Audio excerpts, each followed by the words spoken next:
Hello, everybody. Welcome to the Concealed Carry Podcast. This being episode number 491. We're getting there. You got Matthew and I here today for this one. And I should mention that I'll mention it again here in a minute, but episode number 2 for today will be episode 492.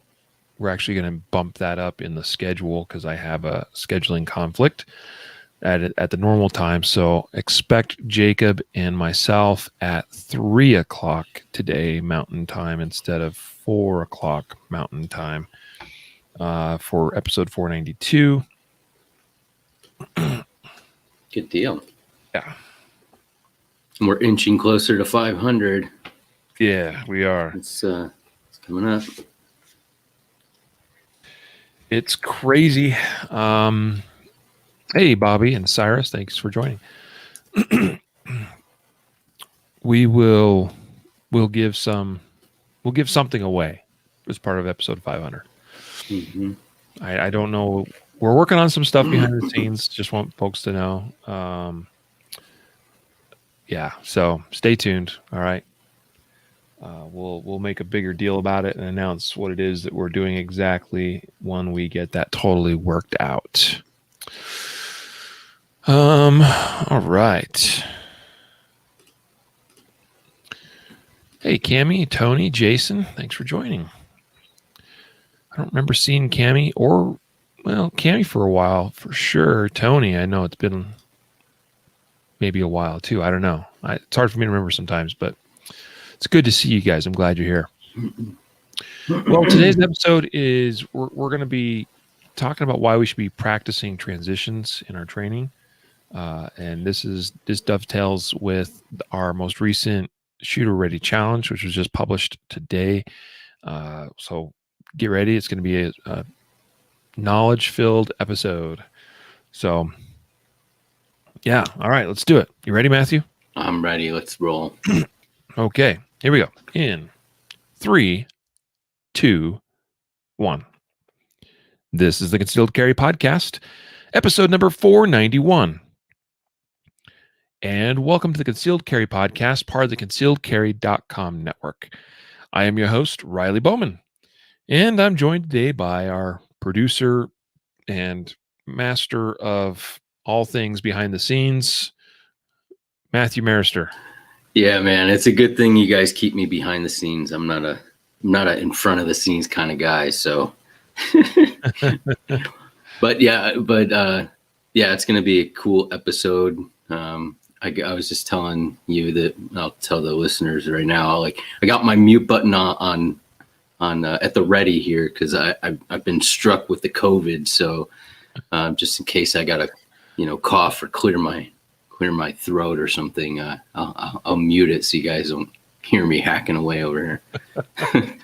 We are brutal taskmasters. We require our guys to work even when they have COVID-19. I think you guys gave me no, it's all good. I mailed you a letter to Ohio. I spit in it. Had ricin, COVID, all kind of. Oh boy. All right, I don't mean to make light of COVID, but the reality is, by and large, most people aren't terribly affected by it. Statistically, that is true, and my own family and household had it back in November, and Matthew and his family have it now, which we're sorry about, but we're also really glad that they are doing well. And sure. Matthew is, in fact, a trooper, as Elke comments on Facebook, because here he is. He's a little stuffy, got a cough or whatever, and he's recording a podcast. We'll get through it, man. We're good. Today's episode is sponsored and brought to you by LaserX, the ultimate dry fire software, in my opinion. LASRAPP.com is the website where you can find it and learn more. This is the software that I use and feature in the Shooter Ready Challenge, which is found on shooterreadychallenge.com. And we just published earlier this morning the latest and greatest Shooter Ready Challenge drill. So you can go check that out, watch that, follow along, and maybe use it for some dry fire practice ideas. And I'll tell you, if you just will do those things that we share in Shooter Ready Challenge, practice on a regular basis, you will improve your shooting skill dramatically. This month's drill is what I'm calling breaking down transitions, because we kind of go into the nuts and bolts of how to transition from target to target efficiently. And so it's pretty heavy on the transition side. Obviously, that's what the focus is. Some people may wonder why that's relevant. Even like if you honestly look at a lot of common civilian-based DGUs or justified saves, defensive gun uses, it's not common that you have, that where you shoot multiple people as part of a self-defense incident. But we're going to explain why we should be practicing transitions, what the relevance is, and what the skills are that are learned that benefit us in real life shootings. Okay. So we'll get to that, but still, again, sponsor of that, LASR X or Laser X software for dry fire training, particularly where you want to get metrics and data from your training. Also, sponsor of that is Next Level Training, nextleveltraining.com, purveyors of the fine SIRT pistols that are, and I actually use a P320 model in the video because I do, I kind of show a couple different ways we can set up and do these transition drills. SIRT pistol becomes really handy when we have multiple shots in a string that we're trying to do and get all that data captured in the LaserX software. We have to have some kind of laser beam emitting device for the camera and for the software to pick up and read and therefore record that data. So when we're using just our normal carry pistol, for instance, many of us are using striker fired guns, only gives us one shot. And I do demonstrate one way that we can do some transition practice and get some measurable data, including even when we can only fire one laser shot at one time between, cycling the slide. Also thought I'd mention that readyupgear.com, another sponsor, if you will, I guess. I don't know if it's recognized officially as such, but Ready Up Gear is now providing the giveaway, the prize that is awarded to a randomly selected lucky winner once per month. The way, there used to be a different way that we were running that prize giveaway. But now the way this is working is if you go to shooterreadychallenge.com, go to the bottom of the page, there is a form to fill out so that you are entered into the giveaway. All right. And it's just name and email address. You get added to the shooterreadychallenge.com newsletter, if you will. So you'll get notified when the Shooter Ready Challenge drills are published each month.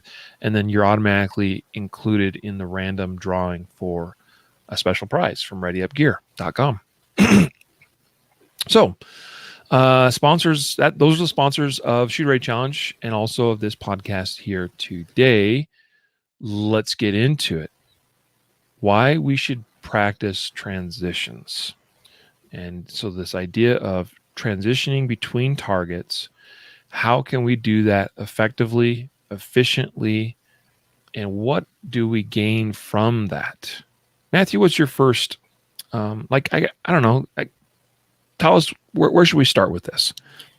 Yeah, I guess something that you mentioned, I'm a simple-minded guy. So, you kind of let in and talked about transitions and said, like, how can we do them effectively and efficiently?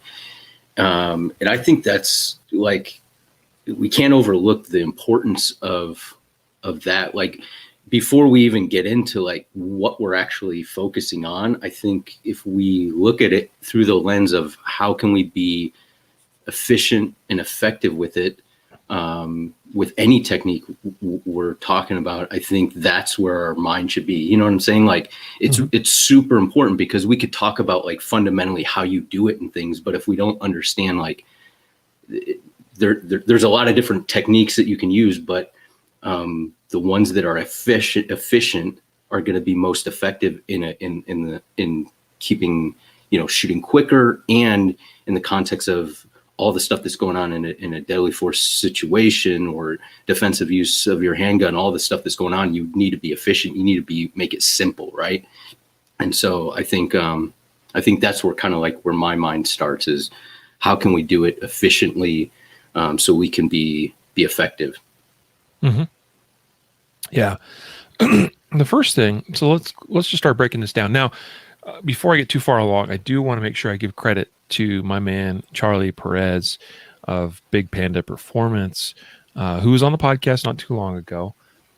And the reason why I got to give him credit is because I did a recent dry fire tune-up session with him. He spent quite a bit of time working with me, particularly on movement and also some transition stuff. And that kind of inspired this month's Shoot Ready Challenge drill. I'm like, this is good stuff. Like, let's take that to our folks that follow and use the Shoot Ready Challenge for their own dry fire practice. I mean, many of the concepts that Charlie worked with me on or stuff that I was already familiar with, but it gave me some additional context that I think is very valuable. Now, sorry, now I'm the one that's like, I'm not coughing. I'm just got like a frog in my throat. Anyway, my apologies. I don't know if I'm going to be able to continue this without taking like a break. Okay, hold on. Quick break.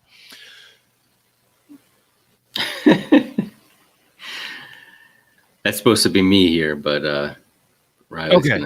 There we go. We got you back. That feels a little bit better. All right. So let's start with first.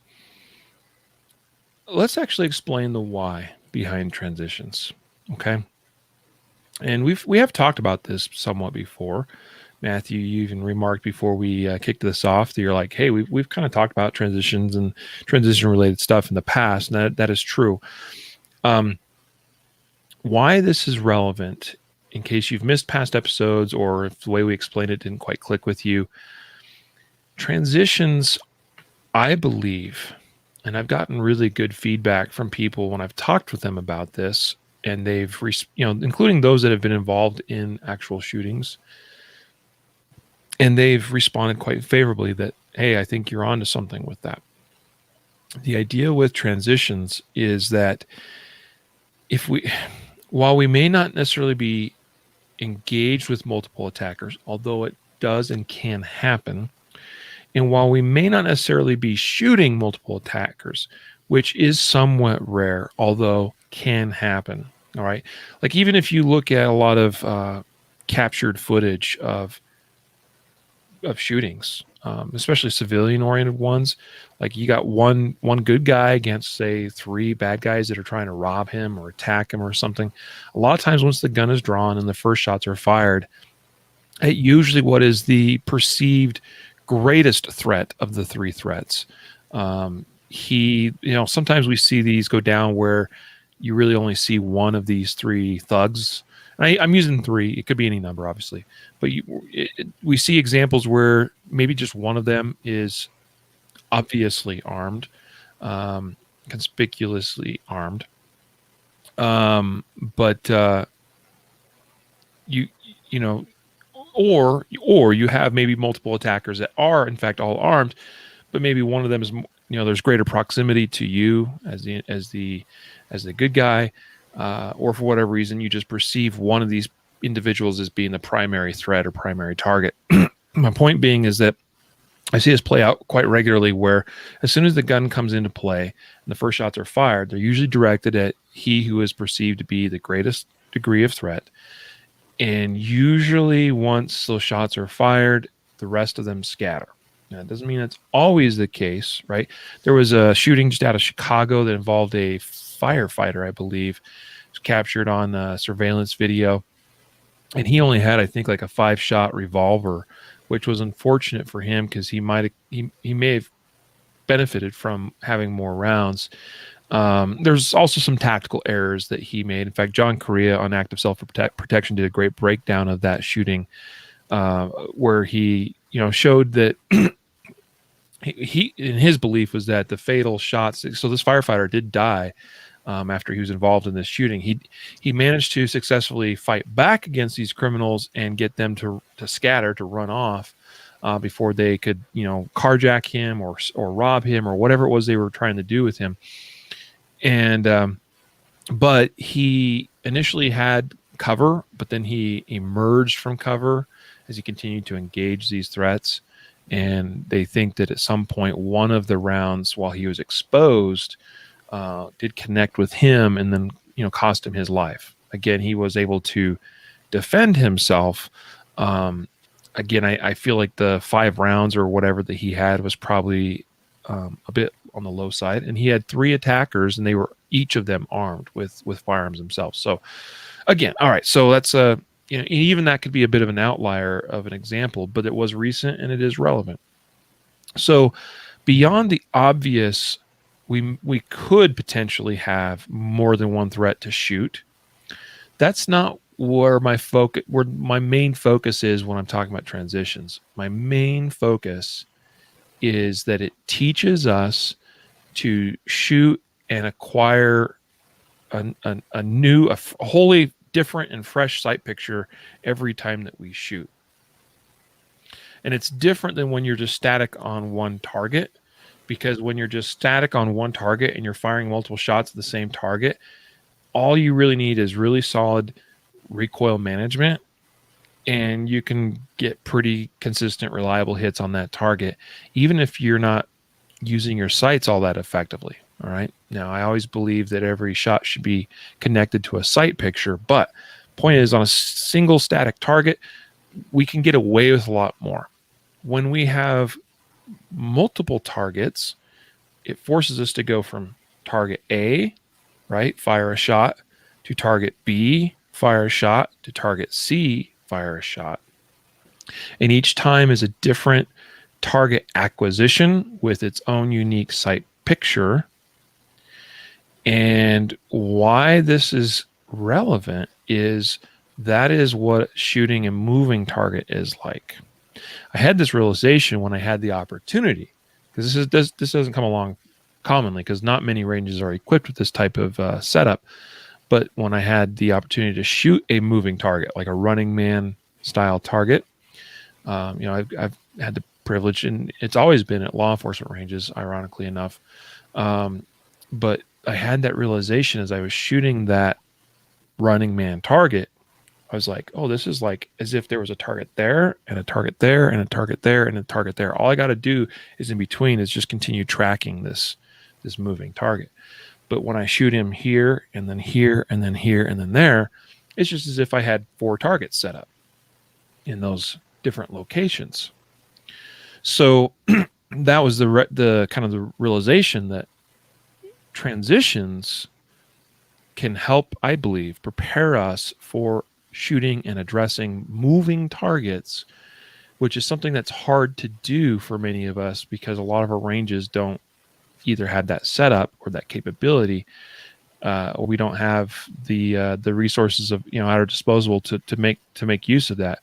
And by that, another way to get practice in this would be to run force on force, but that's requires specialized gear and is also somewhat of a specialized form of training that not all of us have access to, at least on a regular basis. So, sorry, I got kind of long-winded there, but that's the context that. And so I guess already in the episode, we have just answered the question that is the title of the episode, why we should practice transitions. But I hope you'll stick around, because now it comes down to how can we get better at transitions. Mm-hmm. Why, I think, sets the tone and the stage as to why this is relevant. Why, if you can, you should be practicing transitions.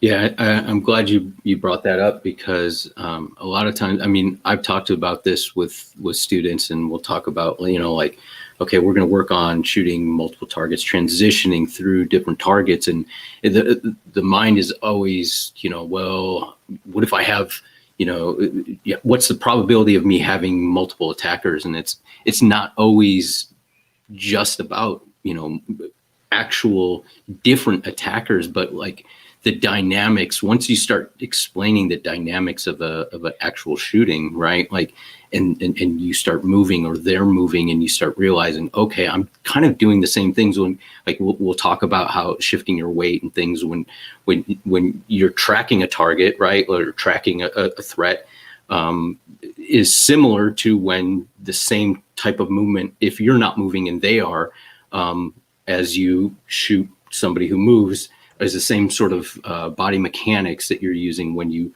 transition from this target to a target over here. So yeah, I'm glad you brought that up. So yeah, the best way to set this up, if you want to get them, like, what I think correlates the most directly to shooting a moving target, is to set up multiple targets where you fire one shot at each. And, moving laterally, right? Because there's also practice we can do where we can have multiple targets set up, and then we can actually bounce around randomly between them, which is also good and interesting practice to get in. But the most realistic thing in terms of, like, what are we most likely to encounter in a real life shooting is a target that's moving laterally in some way or some form. And as we move from target acquisition to target acquisition, you're firing a shot here, shot there. You're not doing, it's not 2 rounds per site acquisition, or between 2 rounds per target acquisition, because that would be unrealistic as to how people run and move. Now, the other thing here to note is that how likely are you to need the skill to shoot a moving target? And I'd say, if there's ever a sure thing in a lot of self-defense shootings, it's probably shooting a target that is moving or is perceived to be moving.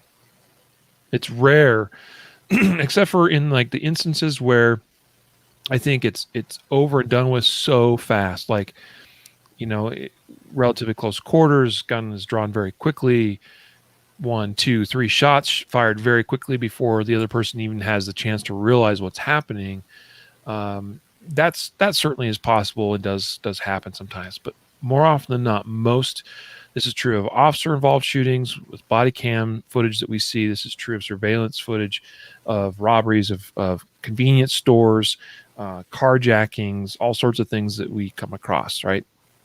So the ability to track a target and in the relationship of your sights to that target and fire good shots, get good hits on that moving target, I think is a very relevant skill. It's just something that's a lot more difficult for many of us to actually set up and practice realistically. So transitions, next best thing. All right. How can we get more efficient with transitions?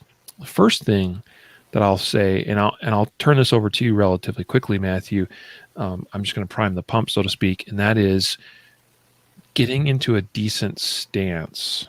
Right now, I'm pretty careful when I talk about stance in the way I train people, the way I teach my classes. But the fact of the matter is, like, there's some principles related to so-called stance that do and should exist if we're going to be effective. And by that, one of the first things is lowering our center of gravity, right? Keep in mind, again, in an actual shooting, if we're like, chances are we're not standing very straight up and erect, and if we are, that's also not a good thing, right? We should fix ourselves if that's the case. So we should get used to and train ourselves to lower our center of gravity some. Now, I hand it over to you. Like, when I say lower your center of gravity as it relates to stance, what does that mean to you, Matthew? Yeah, I got a low center of gravity to begin with. I'm shorter, but but yeah, obviously, like, when we're fighting or when we're trying to run, like, if you think about running or doing anything before, you sort of lower your center of gravity and then you start to move, right? Because, like, athletically speaking, when our center of gravity is up high, or when it's out, we don't have a stable base. It's hard for us to get started, on a run or a sprint or to start moving. So when we lower our center of gravity, as far as maybe widening our base just a bit, not to the point where, you're in an unnatural position, but like, maybe wider than your average, just I'm standing there talking to someone, right? My feet are maybe a little bit wider. My knees are a little bent. So now it puts me in a position where I can more effectively begin to do a whole bunch of things, whether I have to move laterally, whether I have to just rotate my hips. Everything starts becoming easier once I kind of get in a better position, right? Facilitates it better.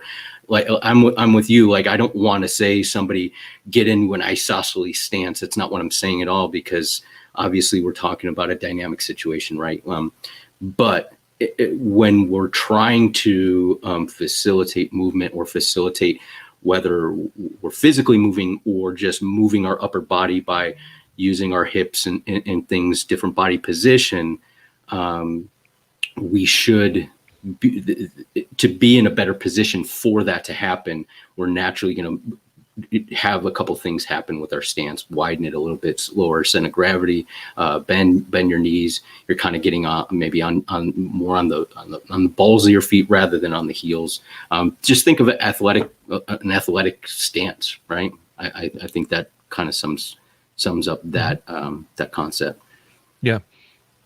Right away, just from bending our knees and lowering our center of gravity, even widening our stance somewhat, will automatically allow us to engage more of the body to help us with that transition. If we're relying more on the upper body, and especially like the arms and the shoulders, to turn and to address targets, then not only is it less, you'll actually feel more tension build up in your body by doing that, because you're basically torsioning your upper body away from the lower part of the body. So you're not allowing your body to work together. You're isolating whole sections of your body more, and that just makes it's less efficient. Okay, by widening our stance, bending our knees a little bit more, lowering our center of gravity, all of a sudden we can engage our legs and our hips a lot better and a lot easier to make those transitions.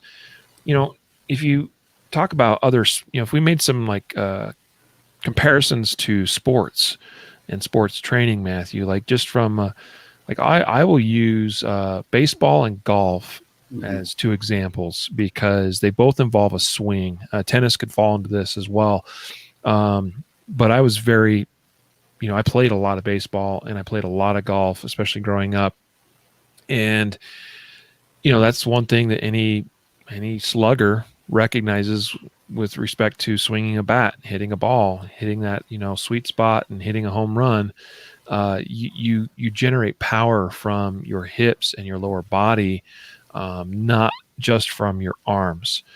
Same thing with a golf swing, right? All that power comes primarily from your body, your lower body. You're pushing into the ground with your feet. You are twisting, you're turning, you're torsioning, you're generating all of that. When I'm thinking about my golf swing, to me, I think of it like I'm winding up a rubber band on the as I come back in the swing, right? I'm just like winding up all that energy, and I'm storing that energy in my lower body, and then it's time to go, and you snap and you release it, and that comes through. And just like other forms of elastic energy, you generate that initial acceleration, it swings through, you continue following through, and then you kind of get on the backside of that elastic energy, and you kind of wind yourself up the other way, as it kind of decelerates, if you will, which is better than trying to go to a point. Like, nobody swings a baseball bat, right, and swings for the ball and then tries to stop the bat at the precise location to hit the ball. Number one, it would be impossible to do. And number two, you'd lose all you'd lose all that energy. You want that energy to swing through that ball, and that's what's going to generate the power. So anyway, a little bit of a sidebar there to just simply explain that by engaging our lower body, we now can use more of that lower body to help us in that transition. So, and what my good buddy Charlie Perez explained to me, and I hadn't considered this and discovered it to be true. I mean, I've heard terminology like this talked about. I've even repeated a lot of this in classes I've taught through the years. But you hear the terminology with transitions, Matthew, about like driving the gun, and that the driving of the gun should come from that lower body. First of all, I'm going to issue a caution about driving is fine, but that sometimes leads to over driving, and that can cause some problems. But also,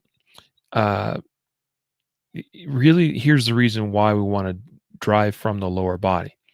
If you try to just swing the gun with your upper body over from target A to target B, you'll have a lot more difficult time stopping precisely on target B. You'll tend to overswing it. Okay. And so if we engage the lower body, then we can actually be a little bit more precise in that. Okay. Get the body to work together, not just having the arms and the shoulders isolated. And we're going to get into other things about transitions that this all has to function as a package, right? Nothing we're talking about here exists in isolation, but this is just the first piece. Bending the knees, widening the stance, lowering the center of gravity, engaging the lower body as we're driving from target to target. And it's going to make it that one thing alone will solve a lot of problems. Sure. Now, we should talk a little bit about how we position our body in relation to the targets that we're shooting. Any thoughts on that, Matthew? Yeah. So obviously, and here, this is like one of those a number, and you'll pick up on it and right away as well. A lot of people that have been either taught in the military how to shoot or been to like some formal classes talking about natural point of aim. Like we do have a natural point of aim where naturally where our body is aligned, where we're standing, if we were just to bring the gun up, where it naturally wants to go, right? And oftentimes that gets wrapped around like natural point of aim as far as like, well, you need natural point of aim in everything you do shooting wise, or you can't shoot, or it becomes like this central fundamental of all types of shooting. And when I mention what I mean by natural point of aim is if you're transitioning between, a target that's two targets, or the target is moving, 30 feet across horizontally, right, or laterally, and you're, relatively close to the target, you're going to have to move or transition quite a distance. And your natural point of aim, that where your body naturally aligns, is not going to be within that kind of field of fire, right? It's kind of outside of that pie-shaped field of where your body naturally is aligned, right? Or has some alignment to it before it starts to become kind of prohibitive or not, or makes it more difficult to be fundamental with your alignment. So we can get to a certain point with our hips and with our body just kind of positioning and moving like that. But once those transitions become really wide, that natural point of aim or our body's natural ability to go outside those parameters kind of becomes hindered. So I think the question was like, what do we do as far as naturally aiming or orienting ourselves towards the target? And it's sort of, you can do some things. Obviously, dropping the hips or dropping your weight a little bit helps. Maybe turning out a little bit of your feet a little bit out, so you're not like pigeon-toed so much. But if you notice somebody who drops, just think of you guys shooting. If you drop your right foot back just slightly behind your left foot, you'll probably be able to move a little bit easier to your right than, or a little further to your right before it becomes an issue than to your left, because you've opened up your hips. So if you can do that a little bit with your feet positioning, that's a good thing too. Mm-hmm. Yeah. Let me touch on something there related to natural point of aim. A lot of times I think people say natural point of aim and they misconstrue it to mean something that it doesn't, in my opinion. People will talk about, sometimes this comes up in the conversation about talking about different guns. Like someone will, I've seen this comment before where someone's like, well, I don't like Glocks because I always tend to aim, high or something with them because of natural point of aim or something like that. And I don't really ascribe to the terminology natural point of aim as it relates to what I'm doing with my hands. I think that's more of a fine motor skill level. And I think it's also something that can be trained in a person. So I think that you can reprogram your brain essentially to, to change the angle that you hold things at and affect how a gun points for you. But where I do think natural point of aim comes into play, and let me define what I believe natural point of aim to be. Natural point of aim, I believe, is it's our 12 o'clock position. Like if we're, if we were to look at us from a top down view and, 12 o'clock is straight ahead and, 1, 2, 3, 4, all the way around the clock, right? 360 degrees. Our 12 o'clock position is simply where we have the least amount of tension in the body laterally, if that makes sense. Like if you think about it, the reason why it feels the most natural for me to stand a certain way, and then like if I closed my eyes and just punched my hands out or my gun out, the reason why I would settle on a pretty consistent location is because that's where I have the least amount of tension, right? So if I try to go a little bit to the left or a little bit to the right, the body doesn't naturally want to do that as much because that, either one way or another, I have a little more tension somewhere in the body. So a natural point of aim is simply a neutral position where there's the least amount of tension, so that wherever I'm bringing those arms forward with my gun in hand, like that direction is the most naturally inclined direction to point. So that's how I define natural point of aim. Now, natural point of aim tends to remain true for a person, although it can be changed a little bit based on based on things like our foot positioning, right? If I bring my right foot forward slightly from where it normally is on me, it's going to influence that natural point of aim a little bit to the left. Okay. Because as I bring that right foot forward, it's changed, like the way my body works, it ends up changing where my hips want to naturally point, which means that's where everything else wants to point. So I don't know, I'm having a hard time finding some of the words that I probably should be using, but it is what it is. So there's also, okay. And here's the other thing, like regardless of where my toes are pointing. Okay. So this is really more about like a relationship of hips to legs to shoulders type sort of discussion, that regardless of where my toes are pointing, where and how my legs are positioned, and by default to that, my hip positioning, that's going to determine kind of where my natural point of aim is, regardless of where my toes are pointing.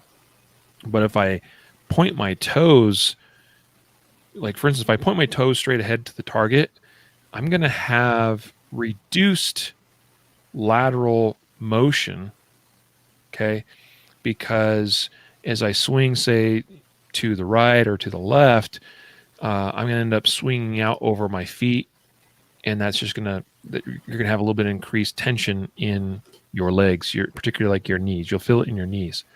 If I open my toes up, I'll have instantly a little more lateral motion, because now that my hips are opened up, right, and I have to travel further to get out over my toes. Okay. If I turn my feet inward, you're going to see very quickly that, and we'll define this as your cone of fire. I've used in the past terminology like sector of fire, but that can be misconstrued in some ways. I think cone of fire is a great way of putting it, and that's what Charlie Perez uses. So by opening up my hips, I increase my cone of fire. That means the range in which I can move my gun in terms of degrees. Okay. So we did a little, he did an exercise with me where I just stood in like what my natural, like how I normally like to stand. If I was just to stand there and then be asked to draw a gun in a very natural, neutral stance, what would my cone of fire be like? And it was like 30 degrees, maybe 25, maybe even. It was fairly narrow. But then simply by opening up my feet, widening my hips, or opening up my hips, widening my stance and bending my knees, that went from like 25, 30 degrees to like 50, 60 degrees. Maybe even close. No, it's probably more than that. It's probably more like 90 degrees. Okay.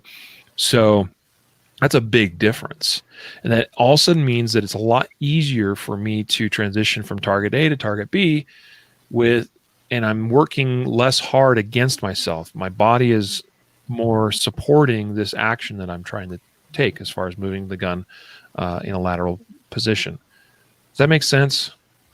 I hope I included you there. Yeah. No, and this is why I kind of prefaced like when we started to say, it's not impossible to shoot laterally, right? Like if you're say you're pigeon-toed, right? It's not impossible.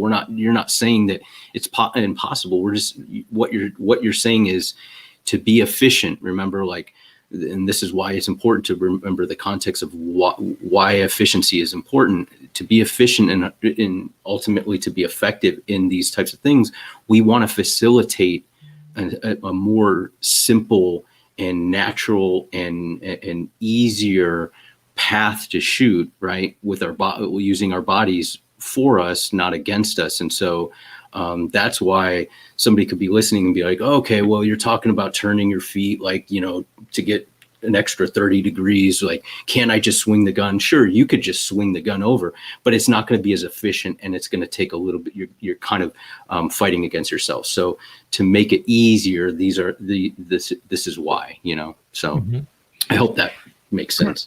And so much of it just comes down to what are the strategies and the ways that I can engage my lower body more so that I'm not relying so much on just my arms doing the work. Mm-hmm. And if we rely on our arms just doing the work, we will put ourselves in positions where we are less balanced, and that's going to affect recoil management. So our shooting will also suffer in terms of just maintaining control on the gun in relation to a target. And as I mentioned earlier, that you'll have a greater tendency of swinging past your targets on your transitions when you're relying more just on the arms to make those transitions. And so if you're swinging past, well, then your accuracy on those transitions, particularly on that first shot as you come over to another target, is going to be less good because you'll be able to stop less precisely on the target. Now, let's talk about stopping precisely on a target. There's something else here that needs to be engaged, and it has nothing to do with our legs, our arms, our hips, our shoulders. It uses something else entirely. Matthew, you have a sense for where I'm going with that? Probably your eyes. Yes. Yeah, your eyes. Well, give me your thoughts on what your eyes and your vision should be doing when we're transitioning. Yeah, so obviously you can't really shoot until you can see what you're shooting at, right? Like that's a fundamental part of shooting. But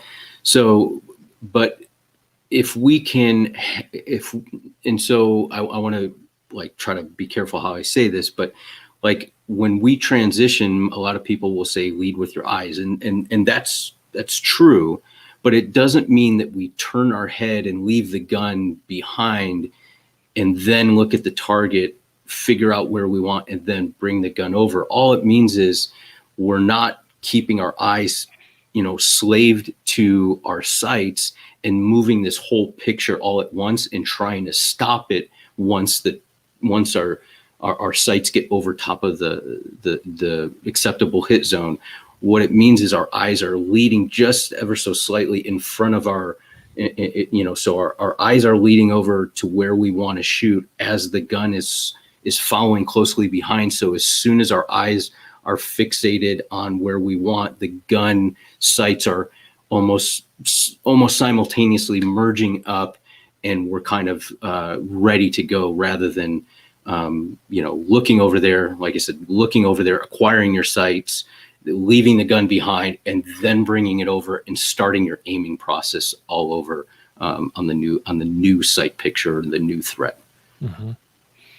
Yeah, and the whole the eyes should lead the gun thing comes into play, because the other tendency, it's like the flip side of the coin of what you just described, is where you'll see this more commonly with novice shooters the first time they do transitions, where they'll kind of move their eyes and their head and the gun all together as sort of like one unit.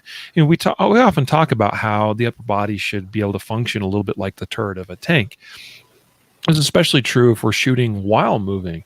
We need that upper body to be a little bit more isolated from, the legs are focused on doing the moving, and my upper body needs to be able to turn and move and address targets wherever they may be located.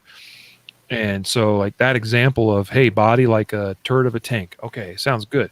But then some shooters will take that too literally when it comes to transitions, and they'll move the head and the eyes together with the arms and the gun from target to target. And that's also, you're going to be behind the power curve when you do that.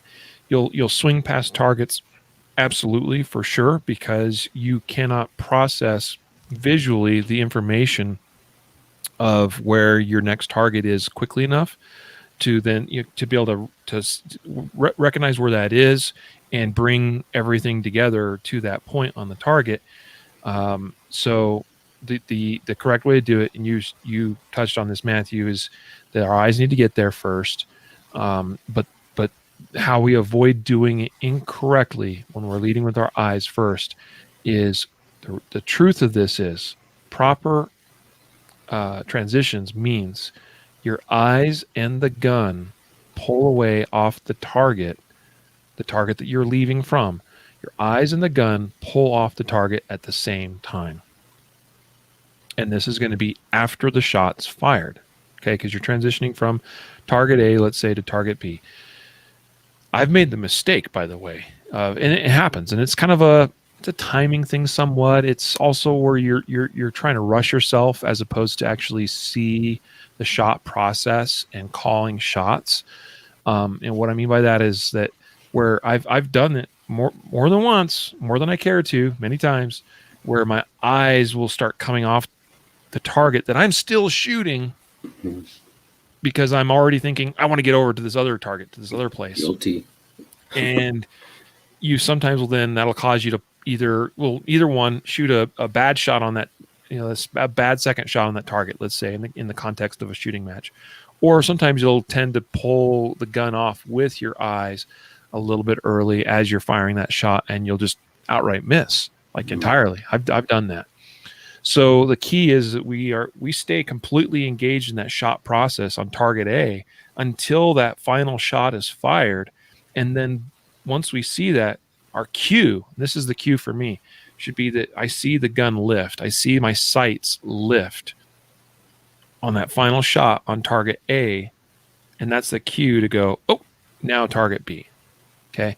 Now, so both eyes and gun should leave the target at the same time. The eyes don't have to work so hard to get over to target B. So they are automatically guaranteed to get there sooner, because it takes very little for us to shift eyes from point A to point B. The arms bringing the gun over, it's going to take a little more time. So eyes and gun leave target the same, target 1 at the same time, but eyes are going to get to target 2 a little ahead of the gun, and we need to get on that target, identify precisely where we want to see our sight come to. Okay, it's easy to actually get kind of in this mode of sort of just looking at a target generally.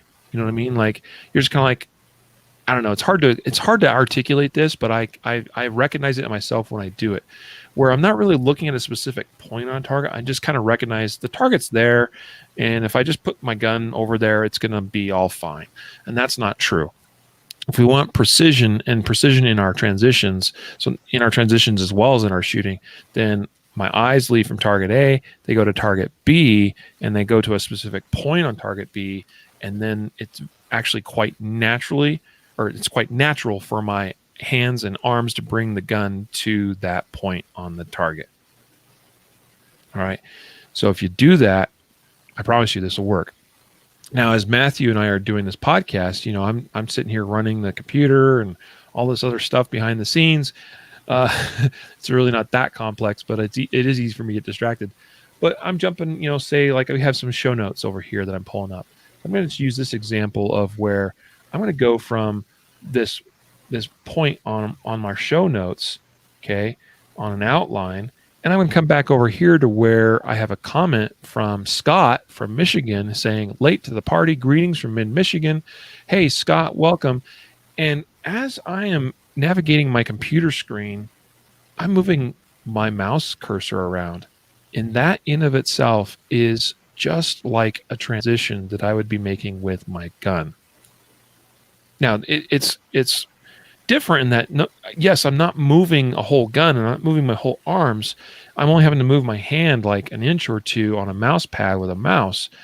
But the concept of me looking here at Scott's comment and then coming back over to my show notes to look at what we're going to give away to, and maybe even highlight that with my mouse cursor for our weekly prize giveaway, okay, which will announce the winner of, he won some 9mm dummy rounds, okay, from Throom, formerly Newbold.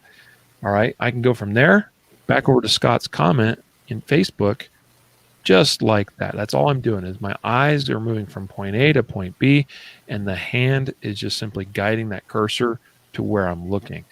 We do this very thing on a daily basis, and we don't even think about it or recognize what we're doing, and we move that mouse cursor with incredible precision. So I've actually just tried to mentally think through shooting problems, meaning I'm going to shoot a multi-target drill, and I will just try to put myself in that mindset of, this is just like I'm moving my cursor from target A to target B to target C. And my cursor is either my iron sights or it's the dot in my red dot optic on my pistol. And we don't have to overthink this. All right. And we don't have to overdrive, meaning like put, all this extra effort into doing it. Okay. Because we put very little effort into moving that mouse around. Yes, we have a 2-pound gun, let's say, in our hands or whatever, and we're trying to move it from here to here, but don't overthink it. Don't overdrive it. Get our lower body engaged. Okay. And then just make sure that we are leaving target A and the gun at the same time once our final shot's been fired, and then let the eyes guide us over to target B, and it'll work. Yeah, and I think if this is brand new and if you haven't shot transitions like that before, my recommendation would be to start at a moderate pace that's not super challenging, but that isn't just really slow. Because if you're just going really slow and you don't kind of have any sort of speed to it, then you may be circumventing this kind of process from taking place. So, push yourself a little bit initially, but make sure that you're not going super, 110% of your speed if you're just trying, because you might you want to get the principles down correctly and be able to isolate, like if something's not going right, rather than just trying to go, full bore with something like this. So not that it's any safety issue, just as far as fundamentally programming, starting to program in your head how these sight pictures look and how different, lowering your body weight just a little bit might help. Maybe too much, you become uncomfortable, right? And then you can't, it also could be a hindrance. So just kind of work on it little by little, and something you could definitely, obviously, because the Shooter Ready Challenge, you can try fire this in your home. You don't have to wait till you get out to the range. Yep. And that was the whole key of this month's Shooter Ready Challenge, was to show you guys how to practice this effectively in dry fire, right? Again, we're all concerned about ammo consumption, and I think you can learn a lot about transitions right in the comfort of your own home doing dry fire practice. Mm-hmm. I did want to address a couple of things that came up in the comments here today. I know you kind of answered one, Matthew, but I think it's relevant to the rest of the audience. Scott asked earlier, isn't there an issue if the target is moving away? Because we talked about how this is relevant in that, hey, shooting a threat is most likely going to be moving somewhat in some fashion. Okay, it could be a high rate of speed, it could be a relatively low rate of speed, it could be at an oblique angle, which they may be moving very fast, but due to moving away or towards, and also laterally, it's going to give a perception of slower speed. And then he said, doesn't that decrease the immediate threat if their target's moving away? Well, I'm not talking about whether, like, honestly, if they are moving away or not is not the most relevant factor. Is a threat still a threat, right? So they could be moving away. They could be shooting over their shoulder. Or they could be kind of moving somewhat, backwards, like they're almost like retreating on their feet, but they're still generally facing your direction while they shoot you. You know what I mean? Like, there's so many different possibilities here to this type of context, Scott. So just don't like, in other words, don't automatically think that just because somebody's running away means that they are automatically no longer a threat. That's not the determining factor, whether they're moving. I mean, it is a factor. It's just not the determining factor. Does that make sense? So let the focus be on, is there a threat? Is there an articulable? Is that right? Can you articulate if there's a threat present? And that's going to be depending on, what weapon they have or are using. It's going to depend on all kinds of things, but especially be weapon, oriented in that decision making is the way I see it. So, I mean, if I was dealing with a common, street robber, and he acts like he's armed, but he never actually displays anything, and he just simply walks up and says, "Hey man, give me your wallet or give me your phone or whatever." But then I, for whatever reason, take action against him, and that causes him to run away, and I never see a weapon come out of his pockets or in his hand or anything like that. Well, then, yeah, I mean, I don't perceive an actual weapon. He's running away. Well, that may determine that he's no longer a threat a lot more differently than if the dude's running away with a gun as he's firing blindly over his shoulder. Tim said he also thinks of transitions from larger center mass to either smaller head or pelvic area if center mass doesn't stop the threat, possibly, implying that they could be wearing body armor. That is fair. And yes, those are also transitions. They're types of transitions. So I didn't talk about it in that context because everything, what we talked about here today was more in a general sense, just the idea of transitions from target to target, whether you're transitioning from a high, thoracic cavity to their face, it's still a transition. So yes, everything that we just talked about here today applies, except that in those instances, we're transitioning vertically as opposed to horizontally, right? So we're not changing our some of the stuff we were saying about your cone of fire is not really as much applicable in that instance, but Anyway, so yeah, good thoughts, guys. Thanks for your comments and your questions here today. We need to wrap it up and get to announcing our giveaway winner and also tease next week's giveaway prize. So again, today we're announcing the winner of a 5-pack of 9mm Throom brand dummy rounds. Matthew has gone into the software and generated one lucky winner randomly. Who might that be? Yes, sir. Well, the winner is Matthew C. Matthew C. Congratulations, you have won the dummy rounds. Awesome. Yeah. Congrats, Matt C. Yep. All right. And you want me to tell them what's in the running for next week? Of course. What are we giving away next week? A laser dot trainer from Ready Up Gear. Yeah, this is the laser dot training cartridge. So this is, you drop this into the chamber of your gun. And by the way, the winner, I believe, can choose because we have those available in 380, 9mm, 40, and 45. All right. If you have something other than those cartridges, I apologize, but those are the ones we have available.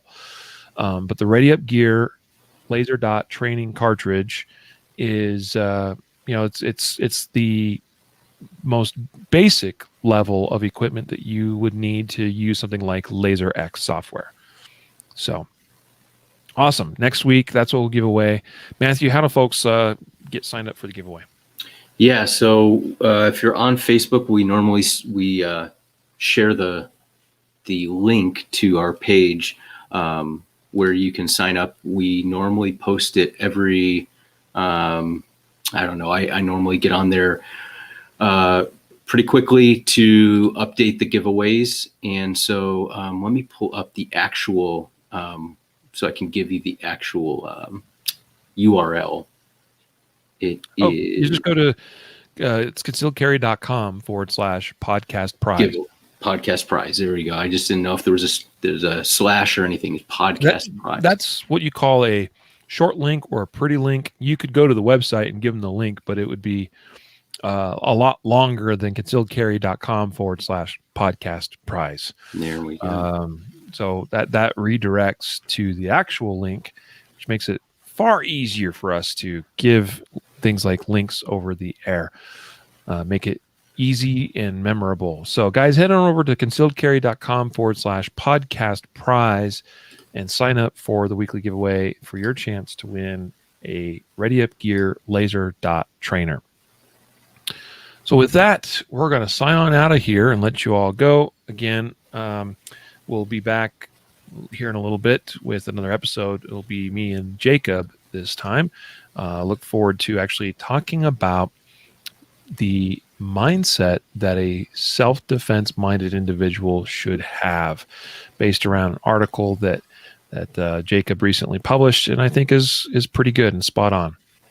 Yep. So good topic. We'll look forward to that. Matthew, thank you for being here for this one. Thank you, brother. And so, guys, until next time, a reminder to train right, train often, and train safe so you can fight hard, fight fast, and fight true. Take care.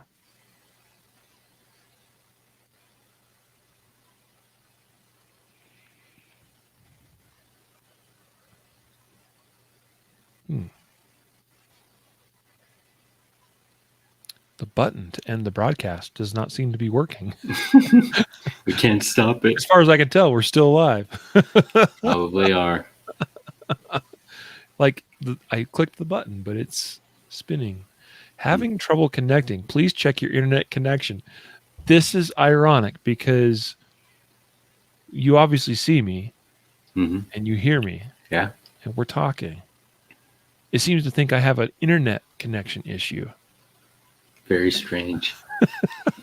Doesn't want it to end. At the same time, I don't even know what to say about this. I clicked it again.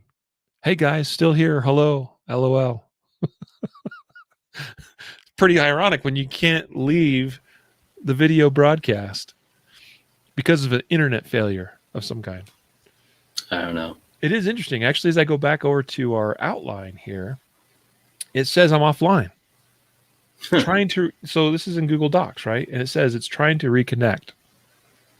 That's weird. My email says the same thing, not connected. Something is broken. Well, Riley and Jacob will be back later on. Oh, yeah. That's right. I didn't mention, I said I was going to remind everybody that Jacob and I are going to do the episode actually at 3 p.m. Mountain Time. So, guys, we'll be back here in like 25-ish minutes, assuming I get my internet woes figured out. And I guess we could just leave this going for 25 minutes, sure. And then Jacob and I just use the same link or something. I'm going to try ending broadcast again. Chapter 2. It's Skynet. This is hilarious. I just clicked it again. It's not working. Wow. I don't even know what to do at this point. All right, guys. I'm going to try refreshing my browser. We'll let Matthew go if he wants to, and we'll see if I can get this thing figured out. I guess I could turn off my computer. That would shut it off, right? Probably. You'd hope. Okay, we'll see you. All right, guys. All right, bye. Bye-bye. All right, we'll try refreshing here. Yeah, power button. This is the live that never ends. That's funny, guys. It's weird. I hit refresh and it's acting like it won't refresh. How can this be possible? Like, I hit refresh and now the browser, the little indicator is just spinning like this, like it can't refresh. The button to end the broadcast will